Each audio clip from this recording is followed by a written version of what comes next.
Hello and welcome to this edition of the Grow with Moin podcast. I am your host, Moin Zafar, and today I have with me John Laurito. Now, John has been leading organizations in the financial industry for more than 20 years. One great example of his leadership is when he led the Boston agency of Penn Mutual from last in the national rankings to winning the President's Award twice and the Excellence Award 3 times. John is a speaker on the world stage. He speaks on leadership, and he's also the host of the Tomorrow's Leader podcast. John, welcome to the show. Thanks, Moin. Pleasure to be here. Of course, John. So let's get right into it. You've been in this industry for 20 years. How did you get into it? If you were a superhero, what would be your origin story for getting into here? I got into it. I started my career as a financial advisor. So I started in the role of what I eventually ended up leading people in. So I started as a financial advisor and loved it. I was passionate about it.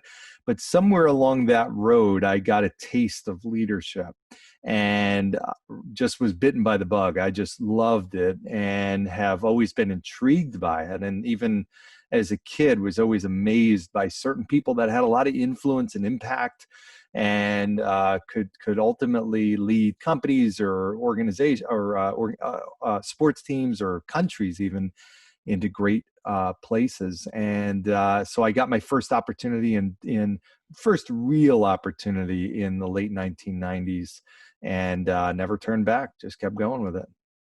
Oh, nice, man. So organizations as a whole. So what do you think, or what have you experienced? Like, what are the major problems with organizations? Because organizations, I think, they're run by people. So the problems lies with people. So what do you see that's a most common issue, and how do you go about fixing that? Well, that's a big question. There's a lot to it. I think one of the more common problems I see leaders face is they are trying to be somebody that they're not. And I see that show up in a lot of different ways. And I got caught in it when I was early in leadership. I felt like I had to act a certain way, do certain things. I had to pretend like I was somebody else. Otherwise, I wouldn't be an effective leader. And what I found is that it would have the opposite inverse effect. The more I was into this kind of false persona, the lower my results were. When I finally figured out kind of who I was, not to be too philosophical, but when you really tap into who you are and understand who you are at the core and what your values are and let your personality come out, the more I found I had greater impact and greater influence, and our results went up. So I see that all the time. I see leaders kind of feeling like they've got to have this really very specific exterior that isn't really them, and people pick up on that, and it leads to lack of trust. So I see that as one of the biggest challenges and obstacles. And then with that is communication. I think there's a lot of leaders that are they're brilliant. They're great strategists. They're great visionaries, but they really lack communication skills, because I could have a great vision, but if I don't know how to articulate it in a way that motivates other people and influences them to want to become part of my journey, then it's really hard for me to get people behind me. So I think communication is probably the second piece of that. So if you talk about like today's era or today's time, there's a lot of people who are stepping into entrepreneurship now. And so what would be like the best advice you can give someone who's sort of starting a company? So they're in this leadership role. Maybe they don't have employees. Maybe it's just them. How do they lead when they're just starting off? Like, what would you tell them?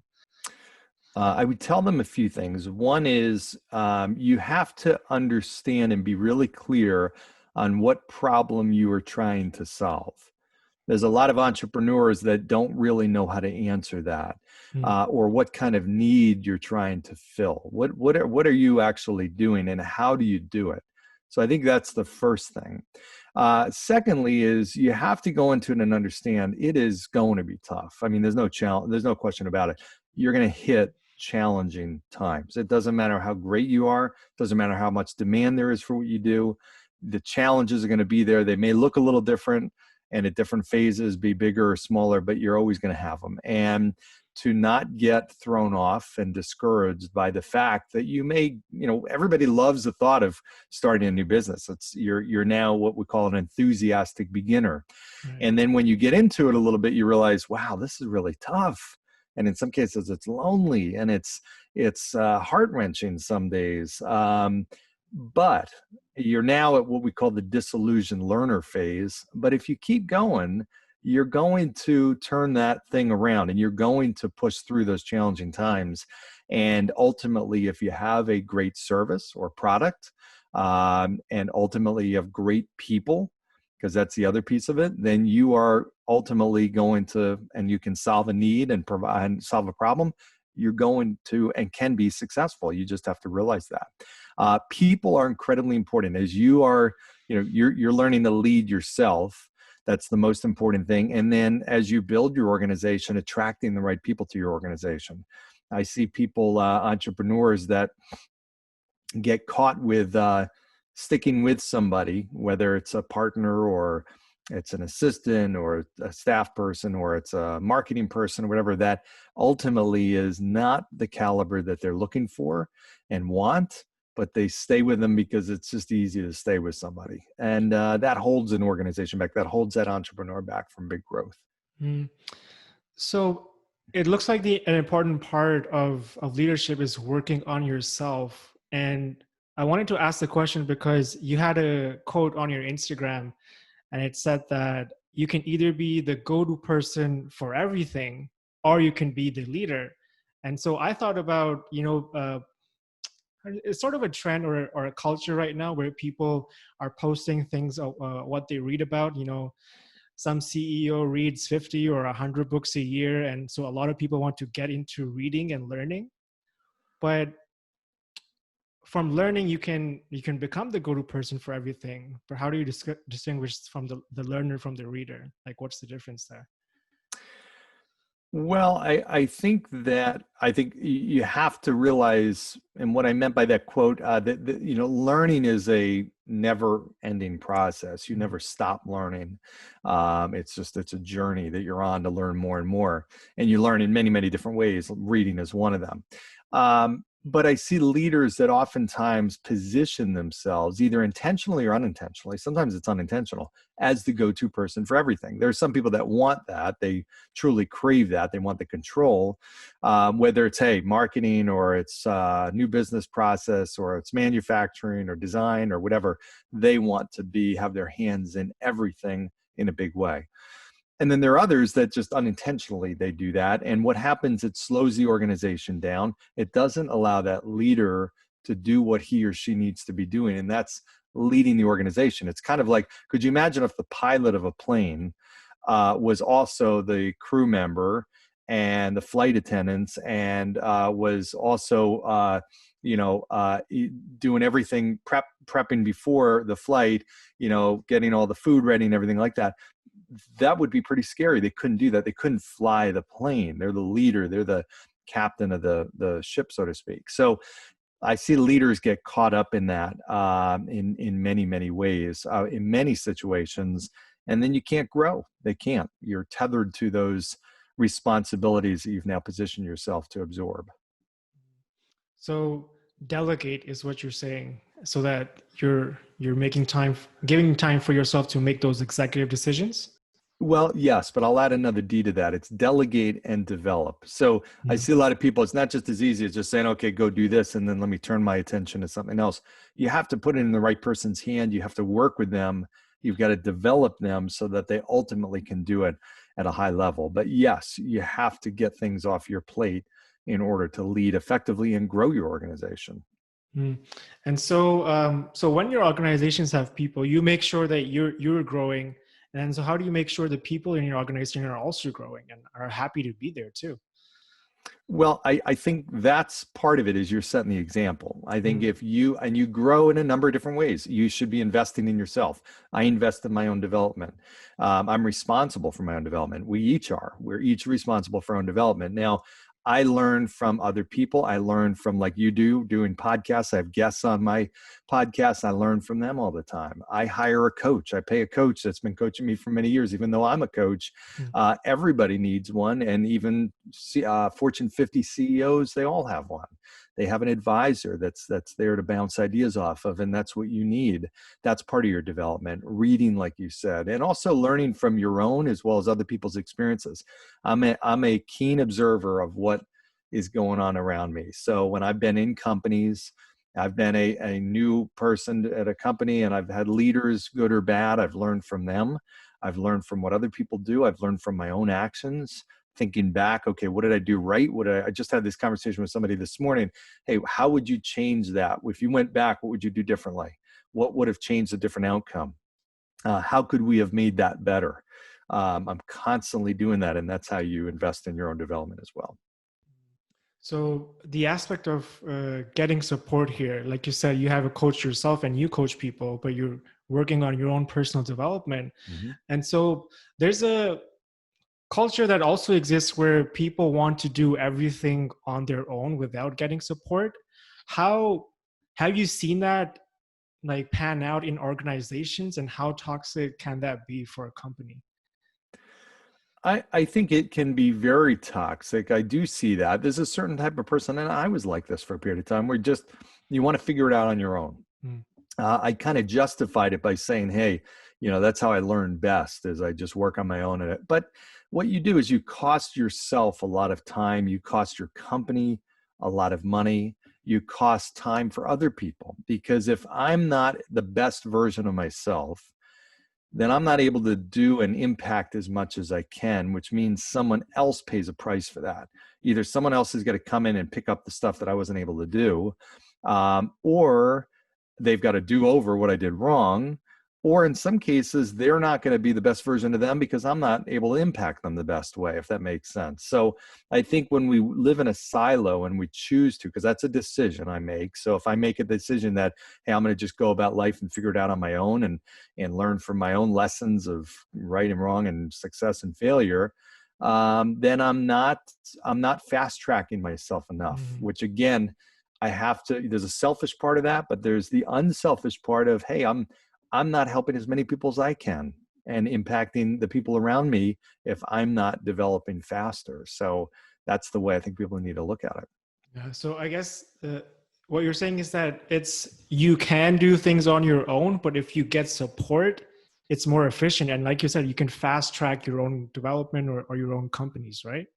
Exactly. I mean, I was working with somebody a little bit ago where they had been, sometimes you are consciously incompetent. You know that you're bad at something or doing something wrong. And in which case, okay, then I make a decision to keep doing it wrong, or I figure out how to fix it. But there's a lot of times we're unconsciously incompetent. I was working with somebody who had been doing something on social media for a long time that was wrong. It was not getting the result that he wanted. It was also not sending the message that he wanted to. And there was some specific technical stuff that he was doing wrong that wasn't producing the outcome that he wanted to. Not to go into too many details, but the bottom line is he did that for like a year before he figured it out, or somebody intervened and said, hey, listen, you gotta do this. And it was a painful lesson for him, because, that's, how do you undo all that? That was a year that could have been much more productive, getting much more branding, better messaging. And, there's a cost to that. So when you are stubborn enough to say, hey, I'm just going to learn on my own, again, you've got to be prepared for the costs and the consequences of that. If there's something that you really want to do and you don't have a conversation about it with someone who's actually done it, it's going to be a very difficult path. And that's something that I've learned through my experiences, of writing a best-selling book, of starting and failing at a business, of starting this podcast and learning how to interview and be interviewed on other podcasts. And so I want to tell you that I had help. I had a lot of help to get to where I am today. And I want to offer that back to you. Everything that I've learned through my experiences, hundreds of hours of personal development, and having something in mind and actually going out and doing it, I want to offer that back to you. So if there's something that you really want to do and you think I can help you out with that, reach out to me and book this 30-minute call. It's absolutely free. There's no commitment, and I'm not going to sell you anything here. All I'm doing is seeing if there's any way I can add as much value to your life as I can. So if you're interested in that, click that link and let's start talking about your dreams. That brings my mind to when you read someone's experience and they say, I have 5 or 10 years of experience in this industry. So what you're saying is that it could be possible that they're living the same year over and over again if they're not learning from what they did wrong in the first year. And it's just they're getting experience of that same year, but they're not really moving forward or growing, right? Sure, definitely. And it's tough. I mean, if you're an entrepreneur and you are building your own business, it's really hard sometimes to know how you're doing because it's not like you're an athlete on a sports team and you got stats. Right. It's not like you're part of a sales team and you've got, your numbers that are posted and you're ranked against other people. It's you. So you sometimes don't know how you're doing. Are you on track? Are you doing the best that you can? Should you be doing better? Should you be at we're talking about podcasts before we started, I don't know, how many episodes should you have? How many followers should you have? How many downloads should you be getting at any point in time? You and I are kind of talking and comparing a little bit of notes, and it gives you a little bit of a benchmark, right? So if you live in your own world, in your own silo, you don't have the benefit of that. It's like an athlete a runner that's running a race by him or herself. Well, they're going to run a certain time, but my guess is if you put other people on that track with them, they're going to run a little faster. Now, if you put high school athletes that aren't and nothing against high school athletes, high school athletes, you're going to get a different result than Olympic athletes, because that Olympic athlete running the track with them is going to really push them. So it really it's about who you surround yourself with. Again, if you choose to live in a bubble and live in a silo and and operate that way, you're not going to get the benefit of having the right people around you. And that's the key, the right people around you. And those right people can help you track your own progress because you're then comparing notes, like you said, as we were earlier.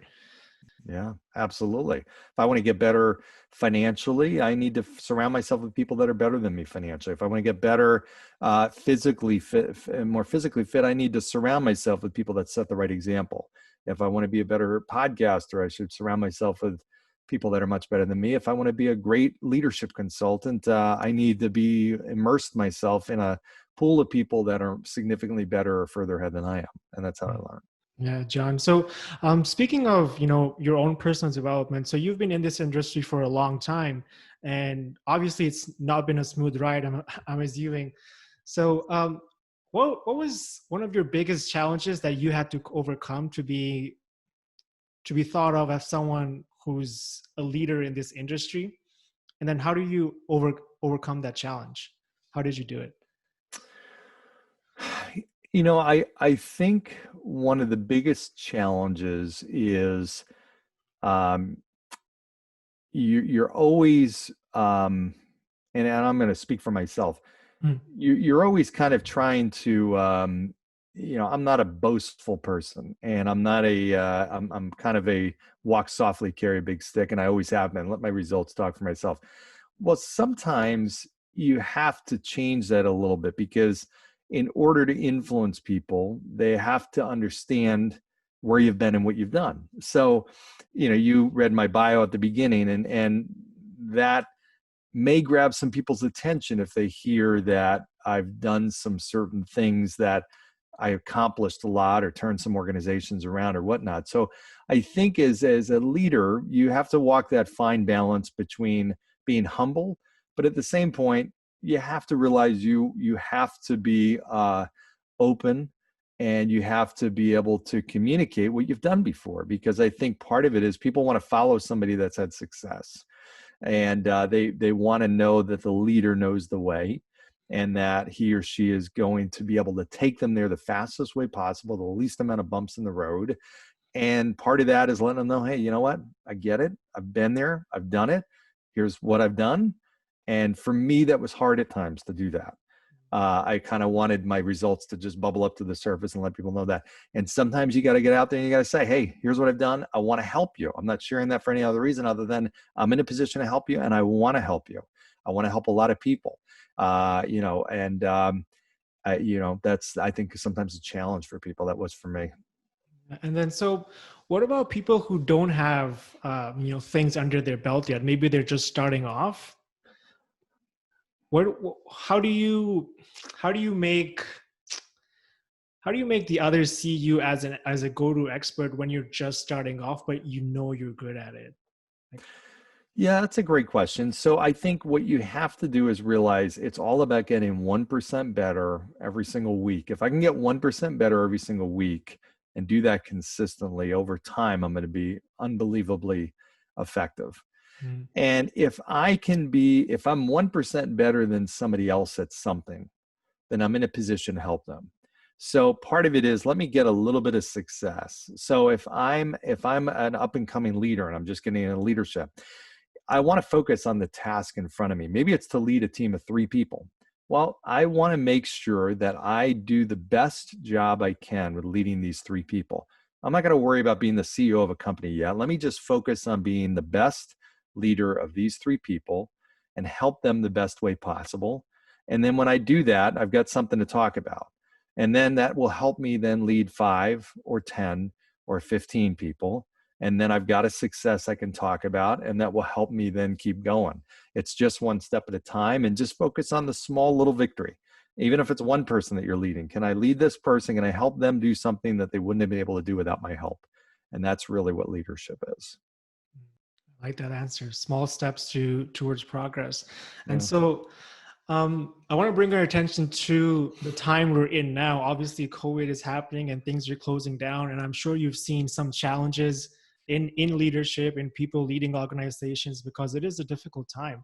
So, how are you tackling like the challenges that are coming up with COVID? Obviously, it's a stressful time for a lot of leaders. How do you suggest they go about managing their businesses? Uh, it is stressful, no doubt. This is such a unique thing because everybody is going through it. Yeah. So it's not like some people are and some people are not. Everybody is going through it, and everybody's going through the ripple effect that it's had on everything from the economy to the way we socialize and our lives in general, how we run them. I mean, it's now, most people are adjusting to, it's not working from home. It's we're now kind of living in our workplace in a weird way. So Yeah. it's a big adaptation, and people are trying to figure out, okay, how do I run my life like this? So to answer your question, I think it really starts with leading yourself. You have to figure out, how do you use this as an opportunity? I'll be honest with you, this has been the best year of my entire life by Mm. far. I've had more positive changes in my life, dramatic life changes. And many of them, if not most of them, would not have come about had COVID not happened. And I don't mean that there's a lot of bad that came from that. But in my life, I've helped to use that to stimulate new career paths and new ideas and new ways of doing things, a new life and a new where I live, everything. And that, I think, is possible for anybody. It's now a chance to hit a reset button, and it's a chance to do things differently, think differently, do business differently, market differently, whatever the case may be. And we have to look at it as that. It's kind of a forced, okay, life has kind of moved us off our path onto a different path. And it's sometimes that forced discomfort that results in amazing growth. Mhm. I like that. And like you said, you've gone through some major changes during this time, and I have too. And so I totally resonate with that. And it can play out in, if there was no COVID, there's always unexpected challenges that do come up when you're running an organization or a company. So it's, let's say it can be good training for that too, not to, Sure. yeah, Yeah. man.